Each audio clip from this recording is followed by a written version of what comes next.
The coronavirus has swept the globe with over 140,000 cases worldwide and more than 5,000 deaths. In recent days, countries around the globe have taken major steps to stem the spread of COVID-19, and there has been extensive coverage of the virus worldwide. But the coverage of the deadly virus in China, where COVID-19 originated in the city of Wuhan, is being dictated by the government. But today, with so few vehicles and people, it's very easy to get around. These days, almost everyone is wearing a mask. Actually, taxi drivers are not allowed to drive without wearing a mask, and they can refuse you for not wearing a mask. You are also not allowed to enter any public places unless you are wearing a mask. Videos being made to look like social media videos are released on the government-sponsored channel, China Global Television Network, look like this. Now, over 800,000 people are under self-quarantine in Beijing, and I am one of them. So how does the government make sure we have enough food? Don't worry, food delivery men are still hard at work. So this morning I ordered breakfast from McDonald's, and it arrived in 20 minutes. Take a look at the food delivery apps. You still have a ton of choices.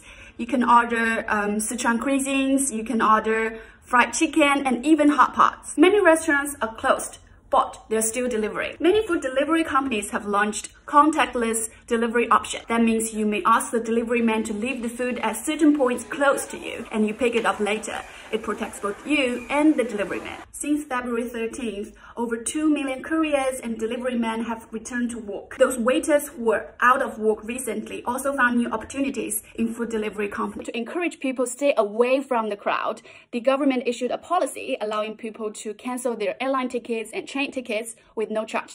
So for example, I have canceled my trip with my parents to Japan in late February, and I have already got the refund. As of mid-February, the China Civil Aviation Administration has received 20 million cancellations worth about 20 billion yuan. And if you've been driving around, you will see people having their temperature taken at each checkpoint.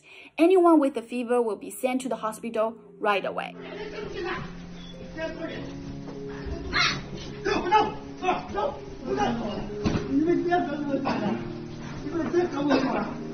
And as reported by the New York Times, China has taken great efforts to aggressively censor the information regarding the coronavirus.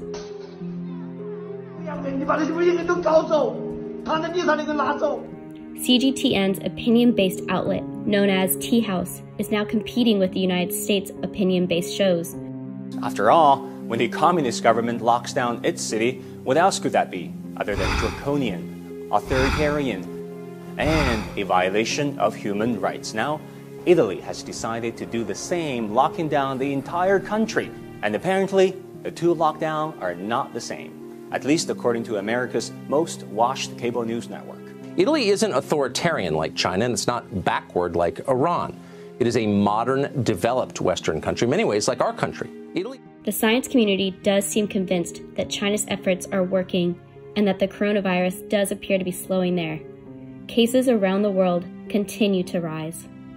So I can say we will see more cases and things will get worse than they are right now.